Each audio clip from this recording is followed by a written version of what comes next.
नमस्कार दोस्तों, आपका मेरे चैनल में फिर से स्वागत है। दोस्तों, आज का जो पौधा है, आज का पौधा है हमारा मोरिंगा, यानी इसे सहजन का पौधा भी कहते हैं।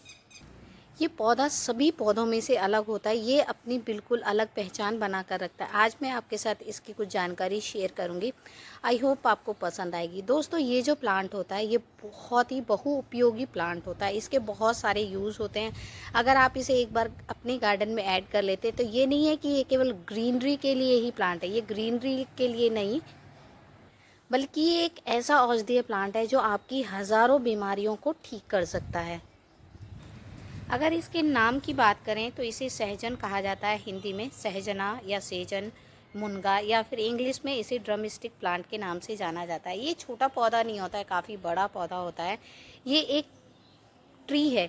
इसे गमले में लगाने के बाद हम इसको पौधा बोल सकते हैं, लेकिन इसे गमले में लगाना थोड़ा रिस्की हो जाता है। इस प्लांट की जो ग्रोथ होती है बहुत तेज़ी से ग्रोथ होती है, बहुत तेज़ी से सर्वाइव ये प्लांट करता है। ये प्लांट लगाने के बाद लंबे समय तक आपके गार्डन में रह सकता है।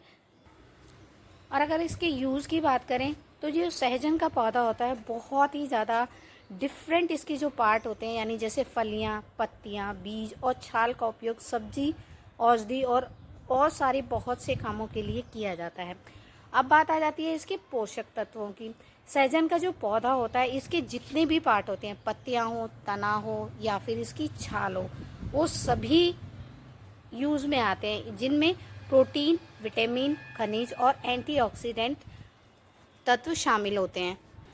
ये एक काफ़ी हार्डी प्लांट होता है। आप इसे, ये नहीं है कि आप इसकी कोई स्पेशल मिट्टी तैयार करेंगे, किसी भी मिट्टी में ये सर्वाइव कर लेता है। और सबसे खास बात, ये पौधा अगर आप बंजर ज़मीन में भी लगाएंगे तो भी ये प्लांट बहुत तेज़ी से सर्वाइव करता है। आपने देखा होगा कि कोई भी जो पौधा होता है, बंजर ज़मीन में कोई भी पौधा ग्रो नहीं होता है, लेकिन ये एक ऐसा पेड़ है जो बंजर ज़मीन में भी हरियाली ला देता है। और अगर इसके फ़ायदे की बात करें तो फ़ायदा क्या होता है, सहजन के कई हेल्थ बेनिफिट्स होते हैं, जैसे कि पाचन क्रिया में सुधार करता है, रोग प्रतिरोधक क्षमता को बढ़ाता है, त्वचा और बालों के लिए भी ये प्लांट बहुत ही ज़्यादा फ़ायदेमंद होता है। ये पौधा एक गर्मियों वाला पौधा है। आप इसे गर्मियों में ग्रो कीजिए। इसको बिल्कुल सूखी मिट्टी पसंद होती है, दलदली मिट्टी इसको बिल्कुल भी पसंद नहीं है। अगर ये दलदली इसकी मिट्टी होती है तो ये प्लांट जो है ख़राब हो जाता है। इसीलिए इसकी मिट्टी को हमेशा सूखा ही रखें। सूखा रहने से ये प्लांट ज़्यादा अच्छा चलता है। दोस्तों, अगर इस प्लांट की हाइट की बात करें तो ये 10 फीट तक ऊपर बढ़ जाता है, लेकिन ज़्यादा लंबाई की वजह से इसको काट दिया जाता है हर साल। हर साल इसकी प्रूनिंग करना ज़रूरी होता है, क्योंकि वह बहुत ज़्यादा ऊंचा हो जाता है। इसे काटना इसलिए ज़रूरी होता है ताकि जो लोग होते हैं इसकी छाल को, पत्तियों को और इसके फूलों को ईजिली तोड़ सकें। इसलिए इसकी कटाई छटाई हर वर्ष कर दी जाती है। एशिया और अफ्रीका में तो इसकी जो कच्ची फलियां होती हैं, यानी जिसे ड्रम स्टिक बोलते हैं, उसका इस्तेमाल किया जाता है। और जैसे आप फिलीपींस में देखेंगे, श्रीलंका में इसकी पत्तियां खाई जाती हैं और इसके फूलों को भी खाया जाता है। इसके जो फूलों का स्वाद होता है, इसके फूलों का स्वाद कुछ जिस तरह से मशरूम हम बनाते हैं, मशरूम खाते हैं, उसका स्वाद होता है, ठीक वैसे ही इसके फूलों का स्वाद होता है। दोस्तों, ये पौधा इतना फेमस क्यों है? इस पौधे में 300 से अधिक रोगों के रोकथाम के गुण हैं। इसमें 90 तो मल्टीविटामिन्स होते हैं, 45 टाइप्स में तरह के एंटीऑक्सीडेंट होते हैं और 35 तरह के इसमें दर्द निवारक गुण पाए जाते हैं और 12 तरह के इसमें एमिनो एसिड पाए जाते हैं। तो बताइए, दुनिया में ये एक सबसे ऐसा प्लांट है जिसे आप एक बार अगर लगा लेंगे तो आपके शरीर की हज़ारों बीमारियों को ये पौधा दूर कर सकता है। तो आज ही आप इसको अपने गार्डन में ऐड करिएगा। जब भी आप इस पौधे को लगाते हैं तो हमेशा बड़े पॉट का सिलेक्शन करें। जो आप ये बड़ा पॉट देख रहे हैं, ये मेरा 12 इंची का पॉट है। नीचे से कम गहराई है, लेकिन ऊपर से काफ़ी ये चौड़ा पॉट है। जब भी नर्सरी से आप इस प्लांट को लेकर आते हैं, ये नहीं है कि आप इसको 8 से 10 इंची की पॉट में लगाइए, नहीं, इसको कम से कम 12 से 14 इंची का पॉट आपको देना होगा। हर साल इसकी कटाई करनी पड़ेगी, तभी ये प्लांट आपके गार्डन में बना रहेगा। हमेशा ध्यान रखिएगा, जो इसकी मिट्टी होती है, जिस तरीके से देखिए इसमें दरार आ रही है, इसको सांस मिलती रहनी चाहिए, इसकी मिट्टी सूखी रहनी चाहिए। अब बात आती है इस प्लांट को रखा कहाँ जा सकता है। जैसा कि मैंने बताया, ये एक गर्म वातावरण वाला पौधा है, इसको गर्मियों में लगाया जाता है। अभी आप गर्मियों में देखेंगे इस प्लांट की बहुत तेज़ी से ग्रोथ होगी। इसे तेज़ धूप में रखना ज़रूरी होता है, जिससे इसकी जो पत्तियाँ होती हैं इस पौधे को आप ऐसी जगह पर रखिएगा जहाँ पर इसे पूरे दिन की धूप मिल सके, तभी ये पौधा काफ़ी अच्छे से ग्रोथ करता है। अगर आपको कभी ऐसा लगे कि इसकी मिट्टी में ज़्यादा पानी हो गया है तो आप इस तरीके से इसकी हल्की हल्की गुड़ाई कर दीजिए। जब ये धूप में रहेगा तो इसकी मिट्टी जो है सूख जाएगी और आप खुद ही देखेंगे कि ये पौधा जो है काफ़ी अच्छे से सरवाइव करने लग जाता है। लगाने की बात करें तो मोरिंगा के पौधे को बीज से और कटिंग के द्वारा लगाया जा सकता है। अगर आप कटिंग से नहीं लगाना चाहते हैं तो नर्सरी से इस प्लांट को लेकर आ सकते हैं। अभी ये मेरा पौधा ज़्यादा बड़ा नहीं है, ज़्यादा हाइट का नहीं है। जैसे ही आपको लगे कि आपका जो पौधा है 5 फुट के आसपास हो गया, 6 फुट के आसपास हो गया है, तो आप इसको 3 फुट के ऊपर कट कर दें ताकि इसमें और सारी ब्रांचेज आ सकें और आपका प्लांट जो है हेल्दी रह सके, ताकि आप इस पौधे से फूल, फल और फलियाँ ले सकें। इस पौधे की पत्तियाँ बहुत छोटी छोटी होती हैं और इसको इस तरीके से हिलाते हैं तो बिल्कुल ऐसा लगता है जैसे कि घुंघरू बज रहे हों। बहुत ही यूनिक सा प्लांट होता है, बहुत ही सुंदर इसकी पत्तियां होती हैं, छोटी छोटी सी।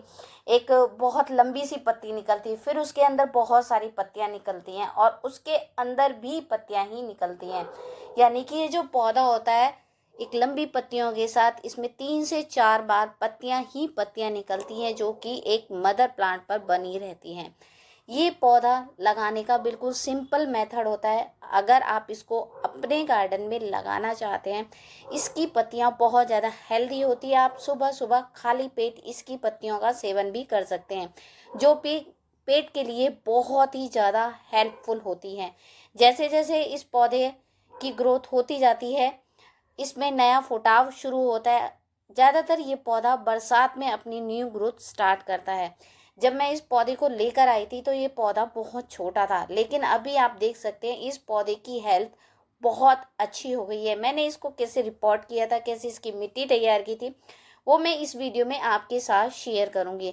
देखिए, जो इसकी मिट्टी है, इसकी मिट्टी जब भी तैयार करें हमेशा ऐसे ही तैयार करें जिससे कि पानी बाहर आ जाए, क्योंकि मैं पहले ही बता चुकी इस पौधे को ज़्यादा मिट्टी दलदली पसंद नहीं है। इसका जो तना है ऊपर से कट करते जाएंगे तो इसका तना जो होता है वो बहुत मोटा होता चला जाएगा, प्लांट आपका हेल्दी हो जाएगा। तो इस प्लांट को रखने के लिए आप इसे नर्सरी से खरीद के ला सकते हैं। इसकी पत्तियों की शेप बिल्कुल ऐसी होती है जैसे कोई आपने नेकलेस देखा है, नेकलेस का जो डिज़ाइन होता है सेम इसकी बहुत ज़्यादा खूबसूरत पत्तियां होती हैं। जब क्लाइमेट चेंज होता है इसकी पत्तियां पीली पड़ना शुरू हो जाती हैं। पीली पड़ना एक नेचुरली है, क्योंकि जब मौसम में बदलाव आता है तो जो पौधा होता है वो अपनी पुरानी पत्तियों को गिराकर उसमें दोबारा से फुटाव होता है और नई पत्तियां आना शुरू हो जाती हैं। इसके बाद देखिए दोस्तों, ये जब मैं पौधा लेकर आई थी नर्सरी से, काफ़ी छोटा पौधा था और काफ़ी अच्छा भी था। इसे मैं लेकर आई थी जुलाई में, और जुलाई में उस समय काफ़ी बारिश हो रही थी। इसमें बिल्कुल भी ग्रोथ नहीं थी, केवल एक हल्की सी स्टेम थी। और उसके बाद मैंने इसको 1 हफ्ते तक रखा, जिसके बाद इसमें काफ़ी अच्छी सी ग्रोथ हो गई। और मैंने ये पॉली बैग में ही जो है इसको लगा दिया था। छोटी पॉली बैग में था तो मैंने इसको थोड़ा सा बड़ी पॉली बैग में लगाया, फिर थोड़ा सा वेट किया, इसी में इसको लगा दिया। मुझे ये लग रहा था कि शायद ये प्लांट बच ना पाए, क्योंकि जब मैं इसको नर्सरी से लेकर आई थी तो इसकी कंडीशन अच्छी नहीं थी। ये कंडीशन मैं आपको जब की दिखा रही हूँ क्योंकि लाने के बाद मैंने इसकी थोड़ी सी केयर की थी, जिससे ये प्लांट काफ़ी हेल्दी हो गया था। ये प्लांट काफ़ी हार्डी प्लांट होता है, ऐसा कुछ नहीं है कि जल्दी ये प्लांट आपका ख़राब हो जाएगा। ये पत्तियां जो होती हैं इसकी बहुत छोटी छोटी सी गोल गोल पत्तियां होती हैं। इसको अगर आप खाएंगे तो आपकी हज़ारों बीमारियां आपके शरीर से गायब हो जाएंगी। तो इस प्लांट को आप नर्सरी से लगभग 60 से 70 रुपये में ला सकते हैं। कोई महंगा प्लांट नहीं होता है, बहुत ही सस्ता प्लांट होता है। जब आप सुबह सुबह जैसे कोई चीज़ पानी लेते हैं, पानी के साथ भी इसकी पत्तियों का सेवन आप कर सकते हैं। इसके लिए मैंने ये पॉट लिया था और इस पॉट में मेरी पुरानी मिट्टी है गमले की, इसमें प्लांट लगा हुआ था जो कि ख़राब हो गया था, उसको मैंने हटाकर इसकी मिट्टी की हल्की सी गुड़ाई की। इसकी मिट्टी को 1 दिन के लिए सूखने के लिए छोड़ दिया था। उसके बाद फिर मैंने इसी पॉट को फिल कर दिया। फिल करने के बाद अब हम इसको क्या करना है, देखिए इसकी मिट्टी को हम पूरा निकाल लेंगे। निकालने के बाद जितना हमारा ये पॉट है, जितना बड़ा हमारा ये प्लांट है, केवल उतना ही इसे खाली करना है। खाली करने के बाद हम इस प्लांट को इसमें लगा देंगे। अब मैं इसको आपको बताऊंगी कि 1 महीने में ही ये प्लांट इतना हेल्दी हो गया था, काफ़ी अच्छा रिजल्ट मिला था। इसके बाद मैंने पॉट को खाली किया, 2 से 3 इंची मैंने मिट्टी फिल कर दी थी, बाकी सारी बाहर निकाल दी थी। इसके बाद मैंने लिया था एक उपला। देखिए कभी कभी दोस्तों क्या होता है कि हमारे पास तुरंत खाद नहीं होती है, तो मैंने एक उपला लिया था। ये बहुत अच्छी ट्रिक है, चाहे तो आप भी इसको फॉलो कर सकते हैं। इस तरीके से एक उपला ले लीजिए। ये पुराना उपला ये है, कोई नया नहीं है, अभी ताज़ा वाला नहीं है। तो इसको मैंने इस पॉट के अंदर रख दिया था। या तो अगर आपका पॉट का साइज़ इतना बड़ा है तो आप इसको ऐसे ही रख दें, नहीं तो इसके छोटे छोटे टुकड़ों को मैंने करके इस तरीके से इसको अरेंज कर दिया था। इसके बाद मिट्टी डाल दी थी।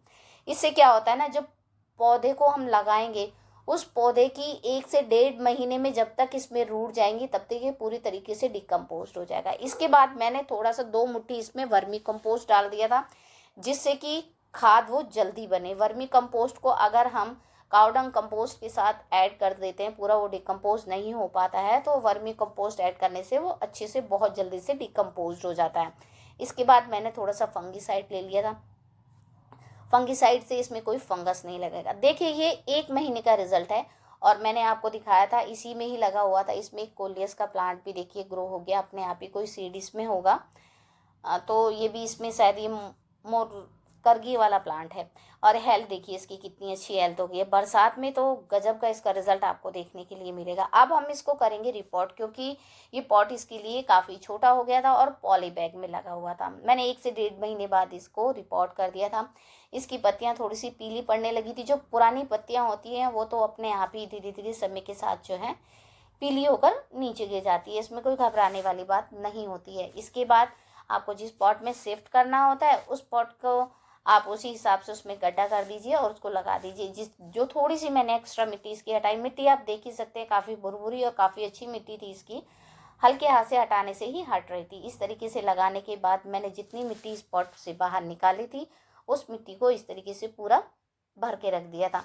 आप इसको डायरेक्ट सनलाइट में रख सकते हैं, क्योंकि मैंने इसको पूरी तरीके से इसकी रूट ओपन नहीं की थी, तो इसको डायरेक्ट सनलाइट में रखने से इसमें कोई प्रॉब्लम नहीं होगी। जब हम पूरी तरीके से प्लांट को क्या करते हैं ना, रूट खोल देते हैं, तब उसको छाया में 2 से 3 दिन के लिए रखें, तब आप उसको धूप में रख सकते हैं।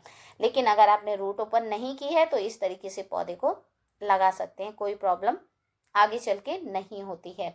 जब ये अच्छे से हो जाए, अगर मिट्टी आपकी थोड़ी सी गीली है तो तभी इसमें तुरंत पानी ना दें। मिट्टी अगर सूखी है तो रिपोर्ट करने के बाद कुछ इस तरीके से, जैसे कि ये मिट्टी सूखी है तो इसमें पानी दे दीजिए। प्लांट बहुत ही अच्छे से, जो मिट्टी है इसकी पानी को सोख लेगी और जल्दी से जल्दी प्लांट आपका हेल्दी रहेगा।